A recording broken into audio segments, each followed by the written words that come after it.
Hello there, I am Scorched Scales, and yes, I have returned to this formula, because here I am, finally, talking about a guide to the dragon world, with what is my last Wings of Fire book. Because while I have made a video on every other book except for winglets at this point, I have already read the winglets. I read them back before I read them before I even started the channel. Jesus Christ, that wasn't even a year ago!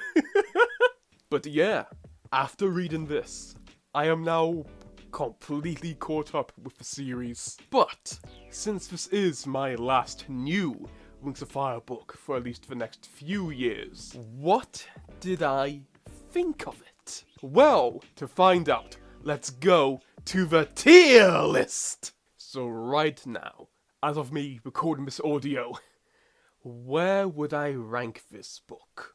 I would rank it around here! Yeah, this is surprisingly low, because I end up saying this in every single video, but I did really enjoy this. This was good, but there wasn't enough there for it to go into great for me. I would still say this is like a solid 7 out of 10, which is still good in my books, but I do think this book could have been a fair bit better. And to find out why, let's cut straight to the chase and actually start talking about the book. Okay, so, Wings of Fire, a guide to the dragon world. I'll start off with some rather general things to say before diving into each individual chapter, because I just want to say, this book is visually gorgeous, which you wouldn't usually expect because it's a book. It's words. But the way this book is formatted, it's supposed to be a book that's made within the world. This is a in-universe book. The one that you're reading here is the one the characters in the world are using, in which its purpose is to be a guide to introduce different tribes to each other's cultures, like food, habits, history, which includes a load of displays of old letters, interviews, pictures, and it's visually gorgeous. Like, even the backgrounds, like, the backgrounds with just the text, beautiful, like, gorgeous colours. Like, I have the book right in front of me, so I can actually look at them, and wow, yeah, these look great. You also get a lot of the previous artwork in the actual books in colour. Like, we see the map of Pyria and Pantala in full colour, and it's beautiful. And yeah, I think it's cool. I think it's really neat. And at the beginning of every single chapter, we get what I presume is the royal portrait of the queens of the tribes the chapter is about. And yeah, every single one of these is beautiful. But I will say, the ones that stand out to me are the ones of Grandeur, Battle Winner, and Glacier. Which is odd because why are they the queens being portrayed? Like, I understand for Queen Moorhen and Queen Coral, but Queen Battle Winner is dead. Why are we using her to represent the queen? I mean, like, I could understand in her scenario because she was the last proper Nightwing queen who was a Nightwing before the island went boom. Maybe they wanted to deliver art of different characters who we haven't already seen. So instead of getting Glory, we get Grandeur. Instead of getting Snowfall, we get Glacier. And instead of getting Glory again, we get Battle Winner. But then we get to the Skywing one, which instead of Queen Ruby, who is the current queen at the time of this book releasing, it's Queen Scarlet, the former insane queen. And also, I'm not really that fussed about it because the art's great. Like, I love how Scarlet is just sitting there posing with like her body relaxed, but meanwhile her eyes are just staring straight out of a canvas. Like in book 1, it's mentioned that there's a portrait that Peril burns. I wouldn't be surprised in the slightest if this was that portrait. And I believe that's the main thing from the book that stands out to me, which is that it's visually gorgeous. While some chapters are better than the others, and some are pretty weak, in my opinion, they're all visually gorgeous. That's one thing that I can say the entire book is good at. Except the book is also funny. It is also really funny. So overall, there are 10 chapters in this book.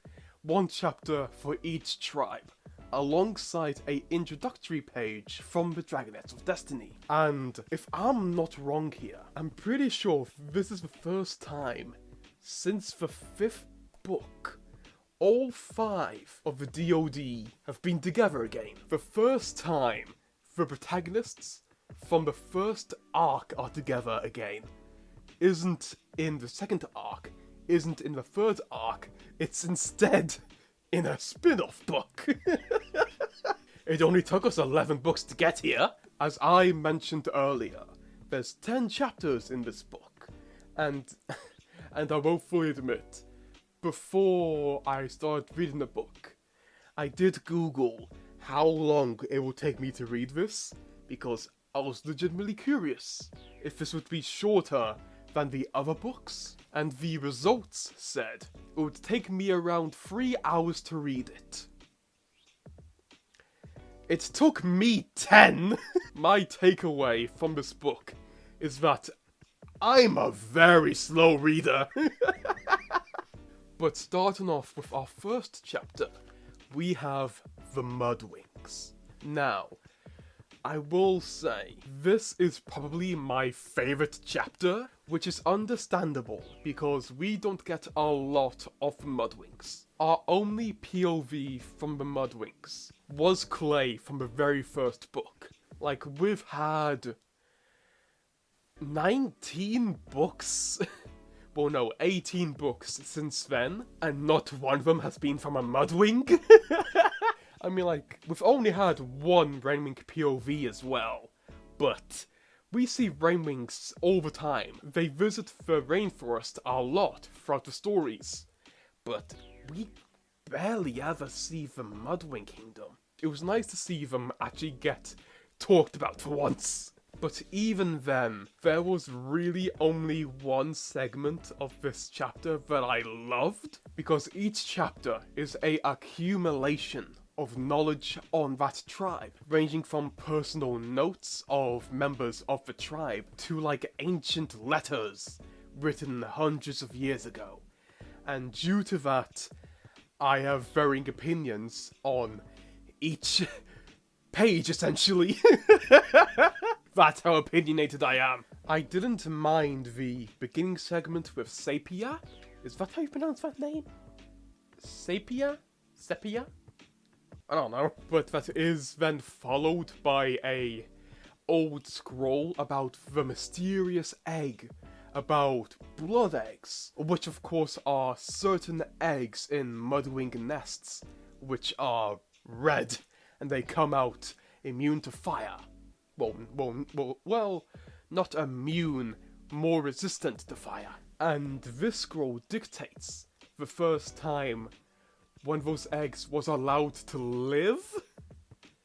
Which is so odd because, like, you're telling me, across the hundreds of years of Mudwings existing, nobody ever disobeyed the queens?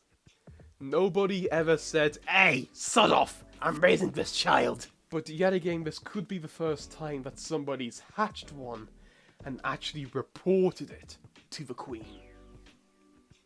I may have just debunked my own point, but then we get on to what is quite possibly my favourite segment of the entire book, which is titled, "But Who Shall Wear the Crown?" and it essentially catalogues a Mudwing succession crisis that happened a couple hundred years ago. And like, there were so many twists and turns to this that I was legitimately like invested in it. And there's two main twists in the story that I really want to talk about, which is that one of the queens just disappears. One of them just ran off into the night, scared of the power they were gonna inherit.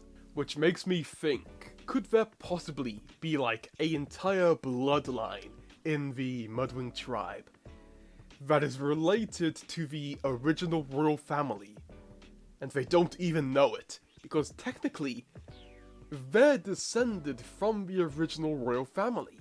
They have a claim to the throne. So I wouldn't be surprised at all if in like Arc 4, where we are supposedly gonna get a POV from a Mudwing, I wouldn't be surprised at all if this Mudwing is a descendant from this lost royal bloodline. And then there's another reveal, which reveals that the royals who are ruling now are not descendants from the original royal family. I'm not going to talk about the whole thing here, but the Cliff Notes version is that through marriage, a unrelated clutch of eggs got taken in as the new heirs to the throne, which means that Queen Moorhen, well yes, she is the queen, and any heirs she sires will become the royals. There could be a legitimate claim if a descendant from the lost bloodline does decide to take advantage of that. I'm just going to put a pin note in this and try and remember this for when Arc 4 essentially comes out, because I want to see if I predicted this or not. I want to see if I became a Nightwing and I predicted the future. I mean, hey, it would suit my accent. And then we get to the Seawings. Now, I'll fully admit, I do think this is rather mid. I think this chapter is practically carried by Queen Coral and her hilarious rants. Well, not rants. Her hilarious tangents, we'll say. Like how she exaggerated the presence of the Seawings ending the war, and the titles of the stories that she's written, and the descriptions that go along with them. They're so over the top. Like, instead of spelling murder, instead it just becomes mur. Queen Coral casually forgets how to spell. And also, I think this book leaves a legitimate case to where we might be able to say that Queen Coral possibly had a crush on Whirlpool. She mentions multiple times throughout this book that, ooh, the handsome Whirlpool. And also, it's mentioned in the stories that one of the main characters has like a handsome assistant, which is what Whirlpool was to Queen Coral. So like, did she have a thing for Whirlpool and Whirlpool just didn't like her because Whirlpool liked children? I guess Queen Coral really likes the colour green. And then we get onto the Rainwings, which I think they were extremely mid, I'm sorry. My favourite segment was probably Kingaju's story, because like, I found it funny. Like, as Kingaju is there writing her story, she is also included in the comments, being made by Moonwatcher, who's in the same room as her. So like, half of her story isn't even a story, it's just a conversation. The only other segment of note to me was the letter from Queen Jacanada. This letter was written hundreds of years ago, when the Rainwings were one of the most infamous tribes throughout the continent. This is very obviously the start of the Rainwings' transformation from a revered tribe throughout the entire continent to the lazy reputation that they have now. It all started from Queen Anaconda hundreds of years ago, wanting to make war less significant to her tribe. And then chapter 4, we have the Nightwings. I really like their chapter. Like, the opening of the Tales of the Nightwings is visually gorgeous. I remember opening this page and being in legitimate awe. We also get an interview with Mastermind, who is being interviewed by Glory, in which Deathbringer is writing it down. And it was really interesting to hear the history of the Nightwings coming from Mastermind. But then we get on to my favourite segment of the chapter, which is the letter from Fierce Teeth, where her small group of Nightwings have moved back to the ruins of the old Nightwing kingdom. And like, there's a list of plays the Nightwings used to have, and like, one of the plays is called A Midsummer Nightwing's Dream.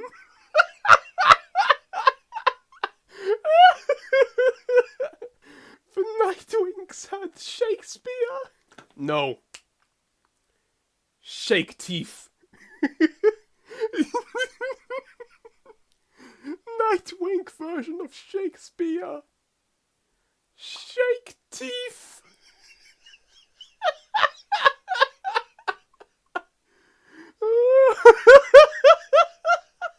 And then chapter 5, yes, we're now just only halfway through the book, we have the Sandwings, which I think is a very good chapter. It starts with a list of a few missing pieces of treasure that was stolen when Queen Oasis died.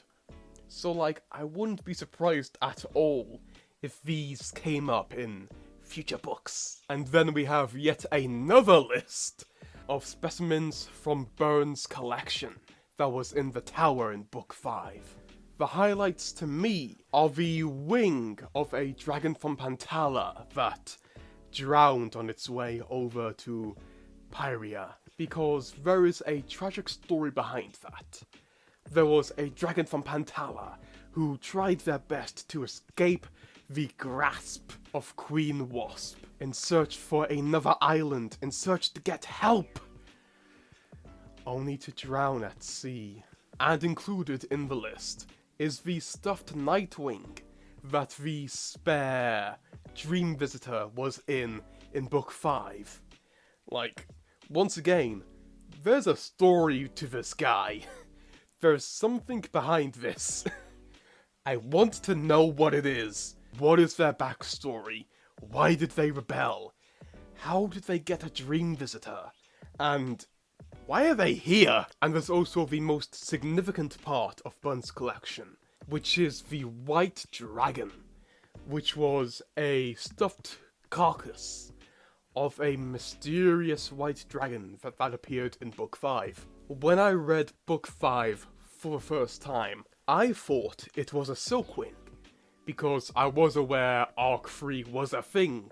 But no, it's specified here that the dragon had 2 wing buds and not 4, which is how many a Silkwing has. It is mentioned that this could possibly be a hybrid, but it is also mentioned that hybrids are relatively healthy, and it doesn't seem like this dragon was. It could be a new tribe, or they could have just been unfortunate in life. I do kinda hope it's not another tribe, because we already have 10 of them. We have enough. Unless the idea is really interesting, I don't really want another tribe. Then we get to easily my favourite segment in the chapter, and it's fighting to be my favourite segment of the entire book, which is Smolder's notes of when he adopted Stabby, as he calls her, the human who would turn out to be called Rose. This was a very dark time in Smolder's life. He just lost who he believed to be the love of his life. and he believes it's entirely his fault. And his mother died around the time, and his world is crumbling around him as his tribe heads towards civil war. It's tonally very different from the rest of the book, we'll say. And I think it's really good. I think it's really well done. And then chapter 6, we have the Icewings. It was neat. It begins with a very funny letter from Mink. And also, the ice sculpture of the Arctic fox is quite possibly the cutest thing I've ever seen. That's the cutest fucking thing I've ever seen in my entire life. Of course, we get a few more segments, which I'm not really that bothered about, to be honest. Until we get to what I believe is the last segment of the Icewing chapter, in the village of the plentiful seals. Which I really liked, because it's the first time in the series we're seeing the Icewing Kingdom from the POV of somebody who isn't a royal. Hell, if I'm not wrong, this might be the first time we're seeing the Icewing Kingdom outside of the palace. Well, a actual village outside of the palace. Because, of course, there's like miles upon miles of snow. And then we begin with the Skywings, in which their chapter also begins with yet another list. But hey, I'm not complaining. I like lists. It's a list of people that Queen Scarlet wanted to kill. And yeah, there's the obvious ones on here. Glory, Peril, the Dragonets of Destiny in general. But there is a standout here. We know all of these characters. Except for one. A character called Barrel. Barrel? Beryl. I think it might be Barrel, which is a character we have never heard of before. And the only note attached to this name is, everything is ready when the time is right. You couldn't be any more ominous! Like, who is Beryl? Are they like a rogue general of Queen Scarlet?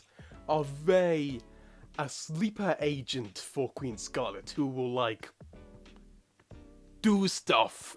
This is more set up for Arc 4, isn't it? I guarantee this Beryl character is going to appear in Arc 4. The other most prominent segment in the chapter is called, "This is why we don't marry psychopaths."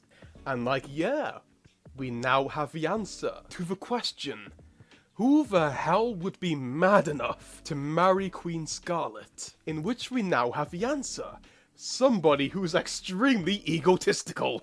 And also, there's a quote from Queen Firestorm, Queen Scarlet's mother, which should be on a wall somewhere. It should be in an art gallery. The magnificent, powerful quote is, "If you don't know your face looks like it was smashed into a wall, you should." And then we have the Silkwing segment, which has one significant standout to me, but I can't help but to be disappointed by the rest of the chapter. Since this is a chapter, of course, about the Silkwings, and they were previously being oppressed by the Hivewings, and since the end of the Flames of Hope, you would hope things have changed. But they don't give any details about that. It uses the details that were relevant to the previous status quo, which is understandable. That's what's been established. But of course, this book takes place after book 15. So like, Queen Wasp is gone, the Silkwings are presumably free, but like, the rules that the Silkwings live by are in present tense? Like, have things not changed? How long has it been since book 15? If it's been a week or a month, I could understand why things haven't changed. But like, if it's been like a year or two, that's concerning. If it has only been like a couple of months since book 15, that is kind of irresponsible of Starflight to document these rules and publish them in a book that will be around for years, presumably after things have been changed. That is my critique with this whole chapter, which is that it gives details on information that was relevant during book 11 to 15, but since things have changed, presumably these rules have as well. So I don't know, I was kind of hoping to see how Silkwing society has hopefully changed for the better since the end of book 15, but we don't see that. But yet again, I don't really blame Tui for not doing that, because she would essentially be writing herself into a corner with what she would be able to do in the future books by establishing what things are like here. I understand why the details are within the context of the Silkwing still being oppressed, but I would have liked to see how things have changed. And then we get to my favourite segment of the Silkwing chapter, which is Monarch of the Silkwings, which is the last letter from Queen Monarch, the last queen of the Silkwings before Queen Wasp took over.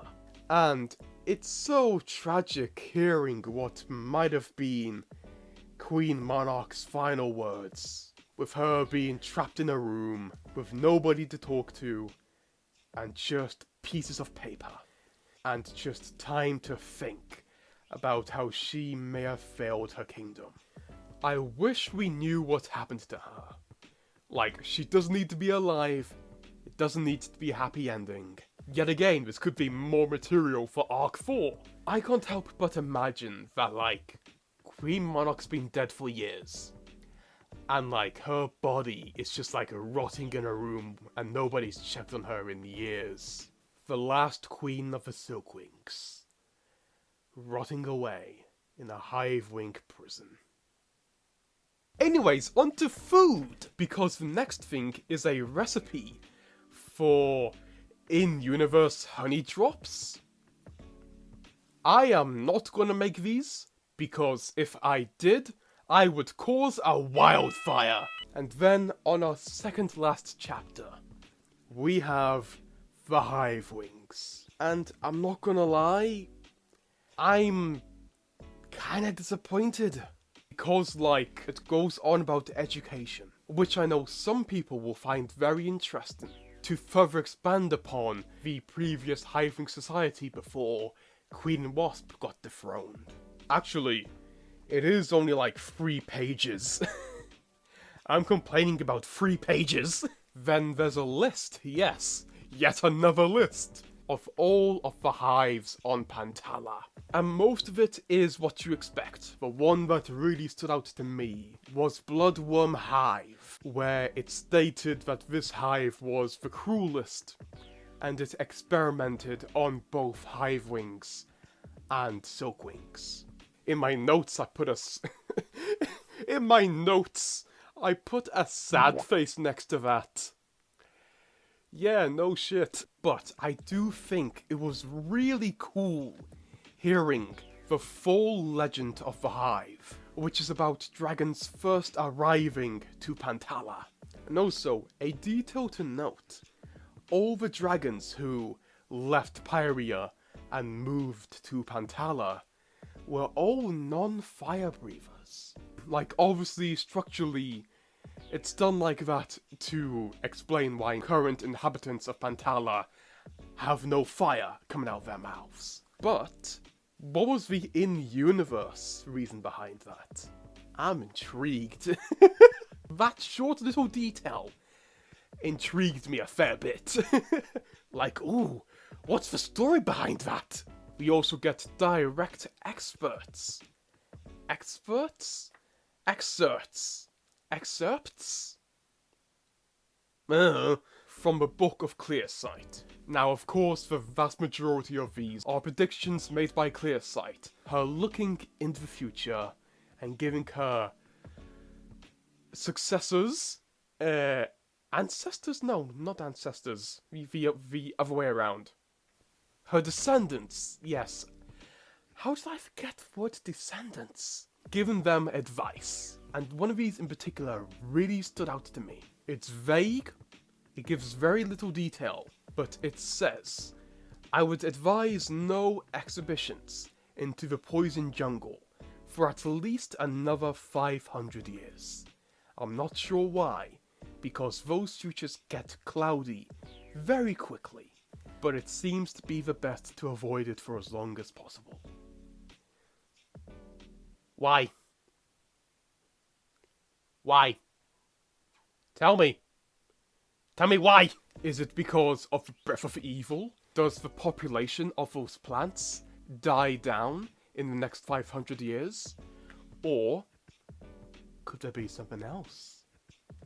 Another danger on Pantala that we don't know about? That possible other tribe? Who knows? We're gonna have to wait and see when Arc 4 comes out. Or it could just be nothing.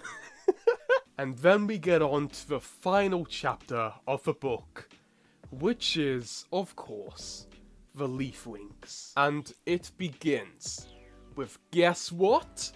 Yet another list! There's so many lists! But this one is about surviving in the poison jungle, which, I'll be honest, I don't really care about. But I could definitely see this being somebody else's jam. And then we get yet another list! But this time, of Leafwing's favourite books. Not gonna lie, probably my favourite part of the entire chapter. Because the titles range from Where the Mountain Meets the Moon to the exceptionally comprehensive encyclopedia of insects for the dissering etymologist. Mandrake is clearly a man of culture, and our next segment are exchanges between Queen Sequoia and a new character called Linden, because this contains a retcon, I believe. I believe the previous canon was that Belladonna, Sundew's mother, was the high-ranked great general who separated from Queen Sequoia to start her own little tribe of Leafwings. But here it's retconned into where her mother, Linden, was the great mighty general who departed from her queen to fight the oppressors.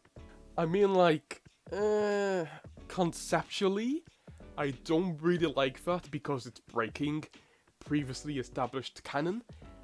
But yet again, that wouldn't be the first in the series, would it? And instead, these letters change Belladonna from who we believed to once be a great warrior general into a bratty kid.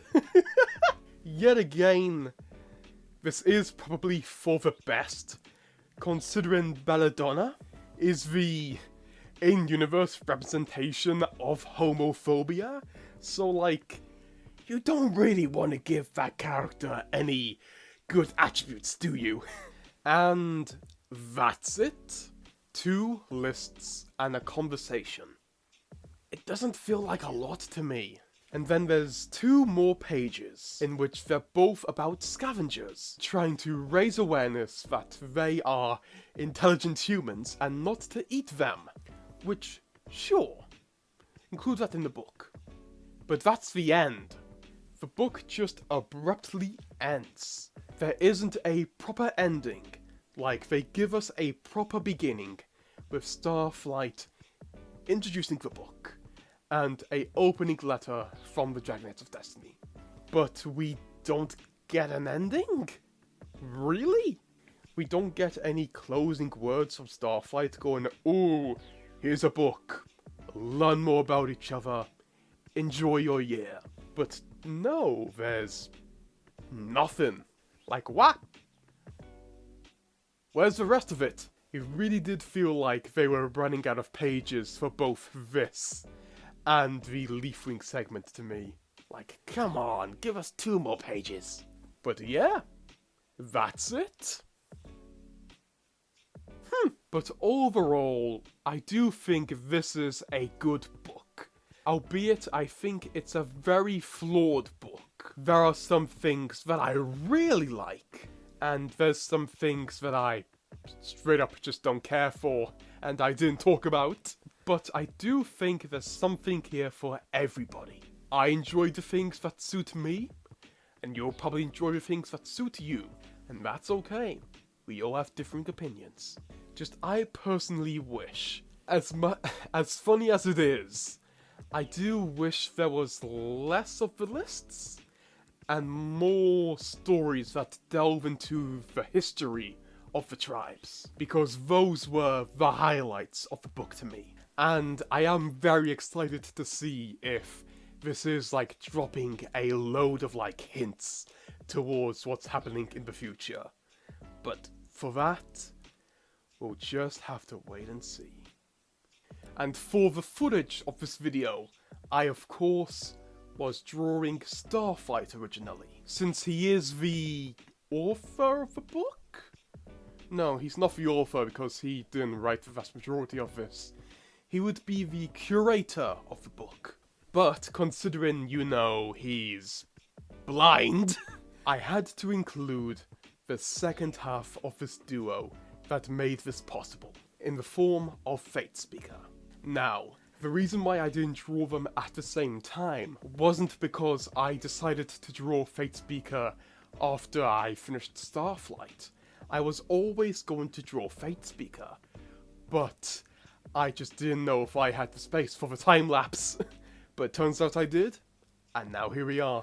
I will admit, I did struggle with Starflight's perspective, because this is my first time not drawing a side profile of a character on my channel. It's not the first time I've done that. Hell, for the last 2 months I've been drawing nothing but that for a project that I collaborated on. But I did have a hard time like nailing the Nightwings. Like even looking at the final result, I think Starflight's jawline is straight up just wrong. When I was drawing, I thought something looked off, so I corrected Starflight's jawline to make it go up. But I do think it would have been better if I left it as it was and just let there be a lot of void space there. Like how I did on Fatespeaker.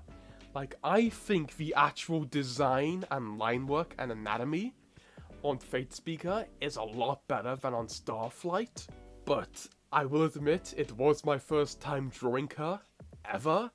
So I didn't have the colours set, unlike Starflight where I knew the colours from the get-go. So I was making up her colours on the fly, and I do think the colours do bring down her look. But hey, I think I did pretty well considering the situation. Actually, this is also the first time where I'm like depicting something that's actually happening, because a lot of the time it's just been poses of them gazing into the distance.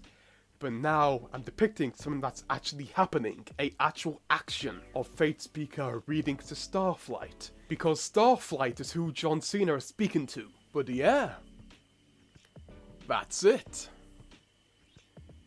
I have now read every single Wings of Fire book. I am now fully up to date. I do plan to talk about the winglets someday, but that's a little bit off in the future because I've got some more creative stuff that I want to make. But yeah, I have read every single one of them now.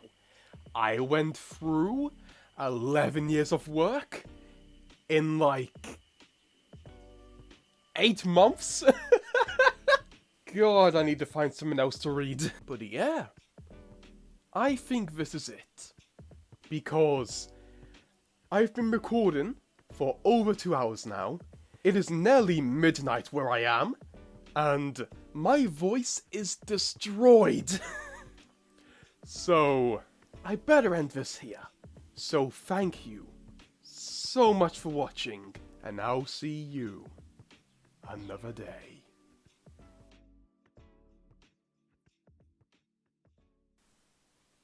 God, my throat!